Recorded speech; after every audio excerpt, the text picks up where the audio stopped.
La méthode de prévision.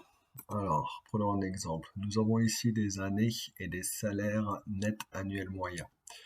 Le but, quel est le but? Donc, à partir des données du passé, donc ici par exemple de 2013 à 2020, on désire établir une droite de tendance sous la forme d'une équation de droite de régression, d'ajustement ou de tendance qui va nous permettre de faire une prévision pour un futur proche. Donc, on a les données jusqu'en 2020, par exemple, on veut faire une prévision pour 2021, 2022 ou quelque chose comme ça. Alors, grâce à notre tableau, il est possible d'établir un nuage de points. Nous mettons en abscisse les rangs, en ordonnée les salaires, et nous obtenons donc ce nuage de points. On peut se rendre compte que les points sont sensiblement alignés, donc un ajustement linéaire est envisageable. Maintenant, si on veut faire l'équation de la droite, donc pour ça, on utilise la calculatrice de nos jours. Donc là, vous pouvez aller prendre les tutos sur les différents modèles de calculatrice, sachant qu'il faut mettre en liste 1 donc les xi, en liste 2 les yi.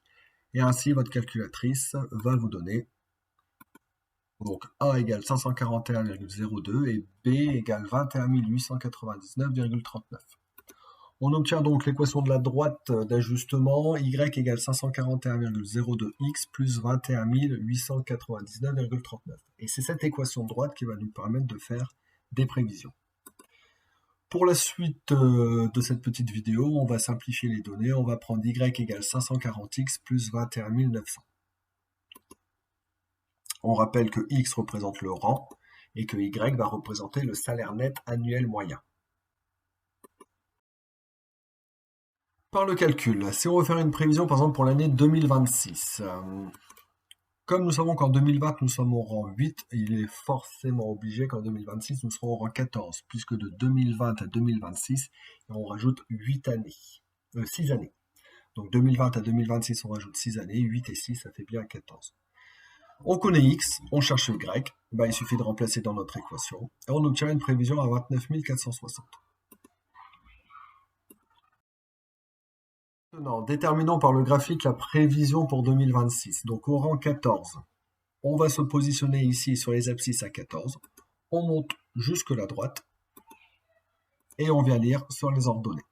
Nous allons avoir une prévision environ à 29 500. Alors une petite remarque au point de vue de notre droite d'ajustement, vous pouvez remarquer qu'elle passe au plus près des points et elle ne passe pas forcément par tous les points. C'est une droite, ce qu'on appelle aussi une droite de lissage.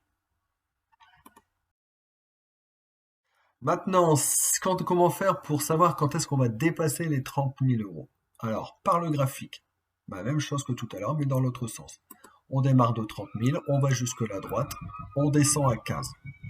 On obtient donc un rang égal 15, ce qui nous fait donc, comme en 2020, nous sommes à 8, au rang 15, 8 plus 7, ça fait 15, donc 2020 plus 7, on arrive en 2027. Si jamais on veut faire ça à la calculatrice, eh bien, on va utiliser la notion de tableau de valeur avec notre calculatrice. Nous allons saisir dans notre calculatrice l'équation de la droite, y égale 540x plus 21 900, et nous allons faire apparaître un tableau de valeur. Nous chercherons le premier rang qui nous permettra de dépasser les 30 000. Bon courage à tous!